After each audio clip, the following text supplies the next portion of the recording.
is also expected to issue a statement this morning later on News Center. Meanwhile, this morning will be the turn of West Pokot Governor Professor John Lonyangapuo to appear before the Senate's Committee on Public Accounts and Investments to respond to audit queries. Our senior parliamentary reporter Patrick Amimo now joins us live ahead of that session. Amimo, what questions specifically will Governor Lonyangapuo have to answer today? The Senate Oversight Committee has been looking into the various reports compiled by the Auditor General for the 47 counties with regard to the financial statements and propriety in the use of monies sent to counties and whether it's value for money. Looking at it for West Pokot, the professor will appear before the Senate committee that is led by Moses Kajwang just to clear on some of the audit queries, especially one with regard to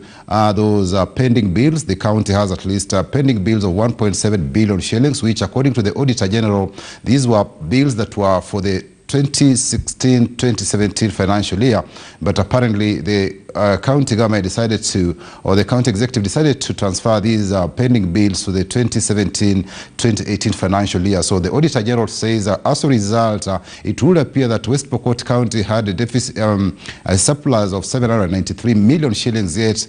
in reality is that that money, 1.7 billion shillings of pending bills was supposed to be for the previous financial year. So this is a matter that the professor will be asked to clarify on why he decided to transfer the pending bills for the previous year into this financial year, yet there were money that had been sent to the county to clear these particular bills. The other matter is to do with these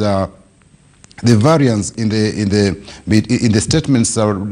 provided by the county government with regard to those of IFMIS, where there's at least, looking at it, there is at least a variance of 253 million shillings. It is a matter that the Auditor General wants to see how these records need to be reconciled and whether there was some money lost in this particular process. The other issue that is also has been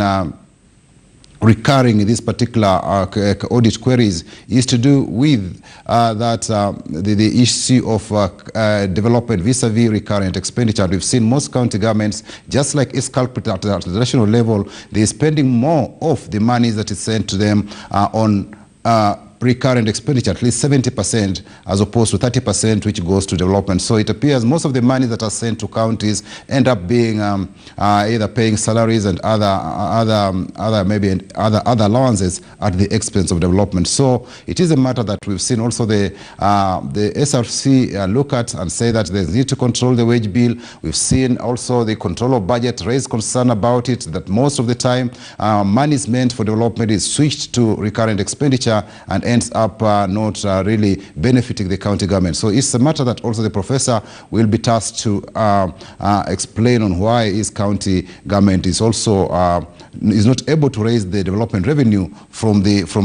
present 30% to almost maybe about 50% thereabouts. The other issue is also to do with the low absorption of funds at the county level. So it's a matter that is has also affected Turkana County. It's also a matter that we saw